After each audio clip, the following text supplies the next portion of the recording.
കിരണിന്റെ കല്യാണിയുടെ ഇന്നത്തെ നല്ലൊരു കഥ കേട്ടാലോ? അങ്ങനെ ഇന്നത്തെ കഥയില് ഗംഗാപ്രസാദും അമലുവും കൂടെ ഇരിക്കണ സമയത്താണ് അവിടേക്ക് വേലു വരുന്നത്. വേലുവിന് ആ കാഴ്ച കണ്ടപ്പോ സഹിച്ചില്ല. കാരണം അമലുവിന്റെ മടിയിലേക്ക് തല വെച്ച് കിടക്കുന്ന ഗംഗാപ്രസാദ് ആർക്കാ സഹിക്കാൻ പറ്റുന്നേ?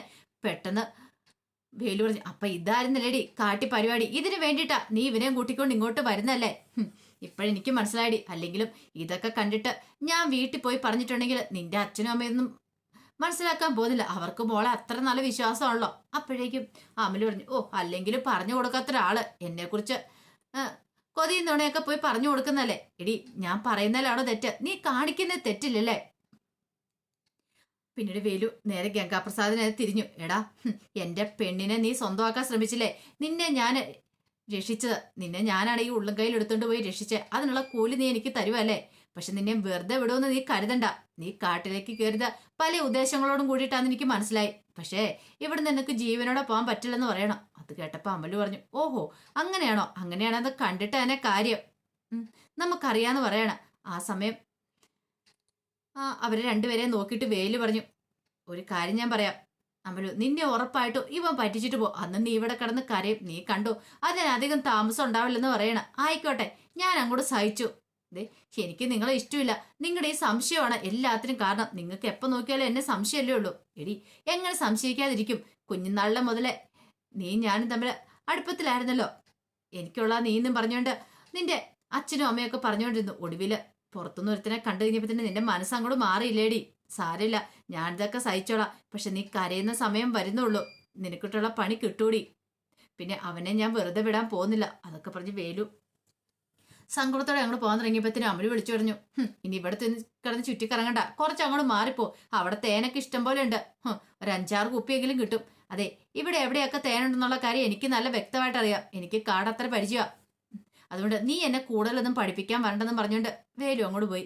ആ സമയത്ത് അമലു ഗംഗാപ്രസാദിനോട് ചോദിച്ചു, അതെ എന്നെ ഉപേക്ഷിച്ച് കളയുക, എന്നെ ഇവിടെ ഇട്ടിട്ട് പോകുക? ആ വേലു പറഞ്ഞോലെ ഒരിക്കലും ഇല്ലാന്നേ, നീ എന്റേതല്ലേ എന്നൊക്കെ പറഞ്ഞുകൊണ്ട് അമലുവിനെ അങ്ങോട്ട് ചേർത്ത് പിടിച്ചു.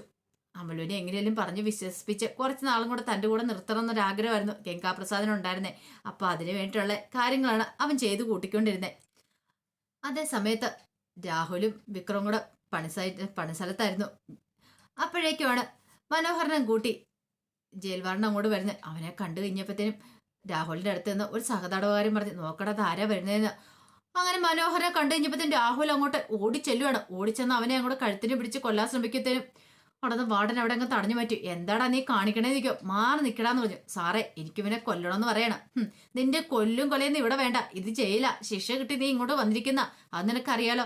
ഇവനെ കൊന്നിട്ടുണ്ടെങ്കിൽ നിനക്ക് കിട്ടാൻ പോകുന്ന ശിക്ഷ എന്താന്ന് അറിയാലോ. ഇനി നീ ഒരു 10 വർഷത്തോടെ കൂടുതൽ കിടക്കേണ്ട വരുമെന്ന് പറയണം. എത്ര നാള് വെള്ളം കിടന്നോളാം സാറേ, തൂക്കുകാർ കിട്ടിയാലും എനിക്ക് പ്രശ്നമില്ല. പക്ഷെ എനിക്ക് ഇവനെ തീർക്കണമെന്ന് പറയാം. എടാ, നിനക്ക് ഇത്തിരിയെങ്കിലും ഉൾപ്പെടെ നീ ഇങ്ങനെ ചെയ്യുവോ? എന്തിന്റെ പേരിലാടാ? നീ ഇവനെ ഒന്ന് തലക്കടിച്ച് കൊല്ലാൻ നോക്കില്ലേ? അതും പോരാഞ്ഞിട്ട് വീണ്ടും. അത് കേട്ടപ്പോ രാഹുൽ പറഞ്ഞു, എന്റെ സാറേ, എന്റെ മോളുടെ മനസ്സിന് ഒരു സന്തോഷം കിട്ടണമെങ്കിൽ ഇവനെ തീർക്കണം. ഇവൻ മോളിലേക്ക് പോയാൽ മാത്രം അവൾക്ക് സന്തോഷമാവുള്ളൂ. അതിനു വേണ്ടിയിട്ട് ഏതറ്റം വരെ പോകാൻ ഞാൻ തയ്യാറാ. എടാ, ഈ പറയുന്ന നീ നിന്റെ മോളും ഒക്കെ പെർഫെക്റ്റ് ആണോ? അവളും ഇവനെ കൊല്ലാൻ നോക്കിയിട്ടുണ്ടല്ലോ. പറ്റിയ അച്ഛനും മോളും തന്നെ. രാഹുൽ പറഞ്ഞു, എന്റെ മോളിപ്പം നല്ലവളാ. അവൾ ഇങ്ങനെ തെറ്റൊന്നും ചെയ്യാൻ ഞാൻ അതുകൊണ്ട് സമ്മതിക്കില്ല. എന്റെ മോള് ജയിലിൽ വന്ന് കിടക്കാനും ഞാൻ സമ്മതിക്കില്ല.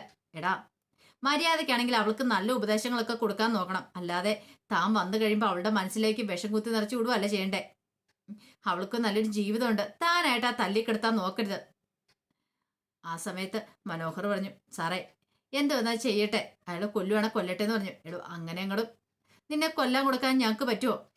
അല്ലെങ്കിൽ തന്നെ എന്ത് പ്രശ്നം ഉണ്ടാകുന്നോർത്ത് കാത്തിരിക്കുമോ ആൾക്കാര് പ്രശ്നമാക്കാൻ വേണ്ടിയിട്ട്. ഇനിയിപ്പോൾ ഇതിൻ്റെയും കൂടെ ഒരു കുറവുള്ളൂ. ആ സമയം വിക്രം മനോഹറിനോട് പറഞ്ഞു, നിനക്ക് വേറെ എങ്ങോട്ടേലും പോയാൽ പോരായിരുന്നോ? നിനക്ക് കുറച്ചുകൂടെ ആയുസ് നീട്ടി കിട്ടുമായിരുന്നല്ലോ. നീ എന്തിനാടാ ഇങ്ങോട്ടേക്ക് തന്നെ വന്നത്? മനോഹർ പറഞ്ഞു, ഞാൻ ഇങ്ങോട്ടേക്ക് വന്നോണ്ട് എന്താ പ്രശ്നം ഇരിക്കുന്നത്? ഒരു പ്രശ്നമില്ല. ഈ നിൽക്കുന്ന രാഹുൽ എന്ന് പറയുന്ന അവൻ ഇയാൾ നല്ലവനാണെന്നാണ് വിചാരിച്ചുകൊണ്ടിരിക്കുന്നത്? ഒരിക്കലും ഇല്ല. ഇയാള് എത്രയോ വട്ടം ആ കല്യാണിയും കിരണിനെയൊക്കെ ഉപദ്രവിക്കാൻ നോക്കിയിട്ടുണ്ട്, കൊല്ലാൻ ശ്രമിച്ചിട്ടുണ്ട്. എന്നിട്ടിപ്പം നല്ലവളെ ചമഞ്ഞോണ്ടിരിക്കുക. ഇയാളും അതെ, ഇയാളുടെ മോളും അതെയായിരുന്നു.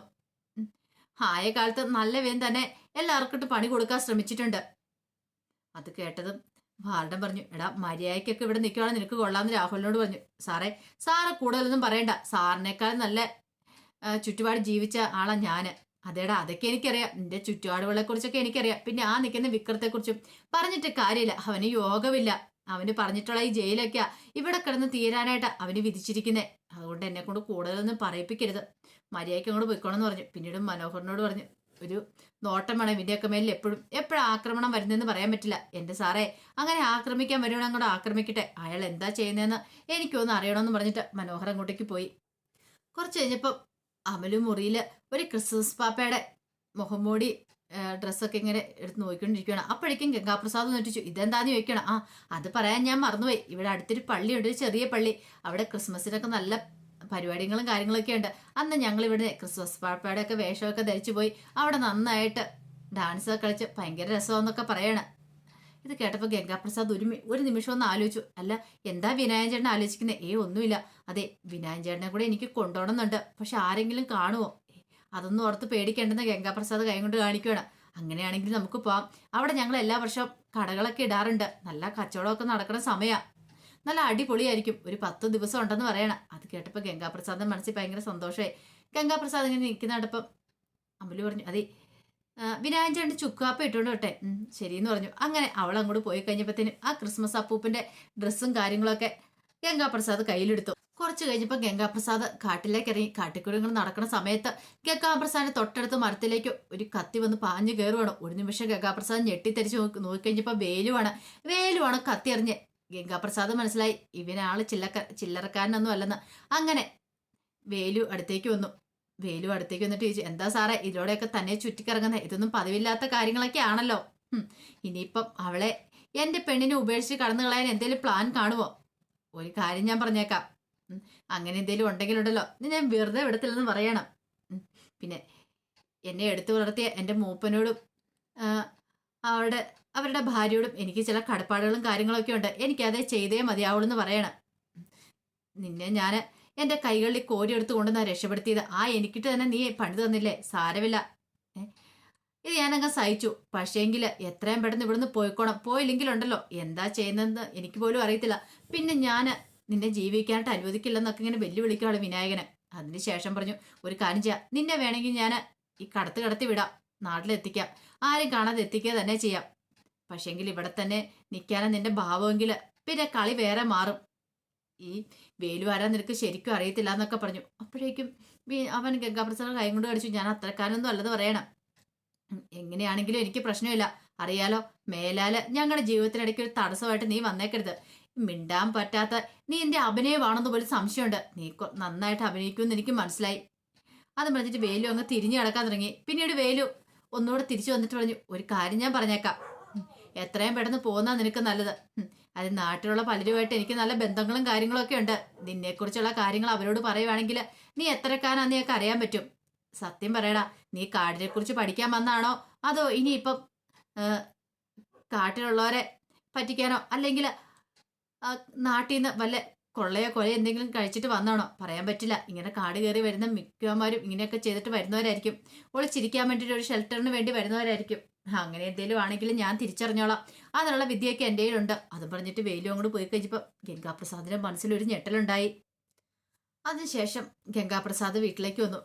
ക്രിസ്മസ് അപ്പൂപ്പിന്റെ അവിടെ ഇരിക്കുന്ന ആ ഡ്രസ്സൊക്കെ എടുത്ത് ധരിച്ചിങ്ങനെ നിൽക്കണം. ആ സമയത്താണ് അമലു അങ്ങോട്ട് വരുന്നത്. അമലു വന്നിട്ട് ആരാന്നൊക്കെ ചോദിക്കണം. അപ്പോഴേക്കും മുഖംമൂടി അങ്ങോട്ട് മാറ്റി. ഓ, വിനായകേട്ടനാടോ? ഞാൻ ആകെപ്പാടെ പേടിച്ചു പോയെന്ന് പറയണ. അല്ല, എന്താ ഈ വേഷമൊക്കെ എടുത്ത് ധരിച്ചേ? ഒന്നുമില്ല, വെറുതെ. അതെ, നമുക്ക് നാട്ടിലേക്ക് പോണ്ടേ? പോണെന്നൊക്കെ പറയണേ. വിനായകൻ ചേട്ടൻ പേടിക്കണ്ട കേട്ടോ, പേടിക്കാതിരിക്കുക. പക്ഷെ എനിക്ക് ചില കാലത്ത് പേടിയുണ്ട്. ഈ ചിലരൊക്കെ ഈ കാട്ടിലേക്ക് വരും, എന്തിനാണെന്നറിയാവോ? ഇവിടെ കൊള്ളയടിക്കാനും മൃഗങ്ങളെയൊക്കെ കൊല്ലാനും കൂടി ആയിട്ടാ വരുന്നേ. അങ്ങനെ ആ വരുന്നവരെ നമ്മൾ സൂക്ഷിക്കണമെന്നാ പറയുന്നത്. പക്ഷെ എൻ്റെ വിനായകൻ ചേട്ടൻ അത്രക്കാരനല്ലെന്നുള്ള കാര്യമൊക്കെ എനിക്ക് നല്ല വ്യക്തമായിട്ടറിയാം. ആ സമയം ഗംഗാപ്രസാദിന്റെ മനസ്സിൽ ഒരു ചിന്ത മാത്രമേ ഉണ്ടായിരുന്നുള്ളൂ, ഈ വേഷം ധരിച്ചു വേണം തനിക്ക് ഇവിടുന്ന് രക്ഷപ്പെടാനായിട്ട്. അങ്ങനെ രക്ഷപ്പെട്ടിട്ട് കാര്യമുള്ളൂ. കാർത്തികയുടെ കല്യാണം വരാൻ പോകുന്നത്, അതിനു മുമ്പ് തന്നെ കാര്യങ്ങളൊക്കെ കഥ കഴിക്കണം എന്നൊരു ചിന്ത വന്നു. ആ സമയത്ത് അവന് ഭയങ്കര സ്നേഹത്തോട് കൂടിയിട്ട് ഗംഗാപ്രസാദിനെ നോക്കുകയാണ്. ഗംഗാപ്രസാദ് അവളെ ചേർത്ത് പിടിച്ചു. അവന് സന്തോഷമായി. കാരണം അമലുവിന്റെ വിചാരം തന്നെ ഇവിടുന്ന് കൊണ്ടുപോയി നാട്ടിൽ കൊണ്ട് ഇയാളുടെ ഭാര്യയായിട്ട് തന്നെ പാർപ്പിക്കുന്നായിരുന്നു അവളുടെ വിചാരം. പക്ഷെ അങ്ങനെയൊന്നും ഒരിക്കലും സംഭവിക്കില്ല എന്നുള്ള കാര്യം ഗംഗാപ്രസാദിന് മാത്രമല്ലേ അറിയത്തുണ്ടായിരുന്നുള്ളൂ. പിന്നീട് മനോഹർ ജയിലിൽ തന്നെ സെല്ലിനകത്തിരിക്കുകയാണ്. ആ സമയം സഹതടവുകാരനോട് തന്റെ പരാതികളൊക്കെ പറഞ്ഞുകൊണ്ടിരിക്കുകയാണ്, വിഷമങ്ങളും വേദനകളും ഒക്കെ. ഞാൻ എൻ്റെ മോളെ അത്രയധികം സ്നേഹിക്കുന്നുണ്ട്, കൺമണി മോളെ. ഞാൻ ആരെയും ഇത്രയധികം സ്നേഹിച്ചിട്ടില്ല. അവളെ കാണാതിരിക്കുമ്പോൾ നെഞ്ചിനകത്തൊരു വിങ്ങല. എനിക്ക് അവളെ കാണണമെന്ന് ആഗ്രഹം ഉണ്ടായിരുന്നു. അതിനുള്ള സാഹചര്യമൊക്കെ ഒത്തി വന്ന, പക്ഷെ അവസാന നിമിഷത്തിൽ കാണാൻ പറ്റാതെ പോയി. അല്ല, ഇനിയിപ്പോൾ അതൊക്കെ പറഞ്ഞിട്ട് കാര്യമുണ്ടോ മനോഹരെ? അതെ, പറഞ്ഞിട്ട് കാര്യമൊന്നുമില്ല. പക്ഷെ എൻ്റെ മോള്, അവൾ എൻ്റെ ജീവനാണ്. ആരൊക്കെ എന്തൊക്കെ പറഞ്ഞു പറഞ്ഞാൽ ശരി, എനിക്ക് അവളില്ലാതെ ജീവിക്കാൻ പറ്റാത്തൊരു സ്ഥിതിയിലേക്ക് കാര്യങ്ങളൊക്കെ പോകുന്നേ. എന്ത് ചെയ്യണമെന്ന് പോലും അറിയത്തില്ല. ഒരുപക്ഷെ ഞാൻ മോളെ കാണണം എന്നൊക്കെ പറഞ്ഞു കഴിയുമ്പോഴത്തേനും സരുവിന് അത് ഒട്ടും പിടിക്കത്തില്ല. അവളുടെ വിചാരം ആ, എനിക്ക് മോളോട് സ്നേഹമില്ല, വെറുതെ എൻ്റെ അഭിനയം വന്ന. പക്ഷെ അതല്ലടോ, എനിക്ക് ശരിക്കും സ്നേഹമുണ്ട്. എൻ്റെ ചങ്ക് പറിച്ച് കാണിക്കാൻ എനിക്ക് പറ്റില്ലല്ലോ. ഞാൻ അവളെ അത്രയധികം സ്നേഹിക്കുന്നുണ്ട്. പിന്നെ ഞാൻ ചെയ്ത തെറ്റുകൾ കൊണ്ടാണ് ഞാൻ ഇവിടെ വന്ന് കിടക്കുന്നത്. എന്ത് ചെയ്യാൻ പറ്റുമെന്നൊക്കെ പറഞ്ഞുകൊണ്ട് മനോഹർ ഇങ്ങനെ വിഷമിച്ചിരിക്കുകയാണ്. അപ്പോൾ അതിൻ്റെ വിശേഷങ്ങളൊക്കെയാണ് കാണുന്നത്. ഇതിൻ്റെ ബാക്കി വിശേഷങ്ങളുമായിട്ട് വൈകുന്നേരത്തെ പ്രമോയി വരാട്ടോ. ഒരിക്കൽ കൂടി എല്ലാവർക്കും ശുഭദിനം നേർന്നുകൊണ്ട് നിർത്തുന്നു. നന്ദി.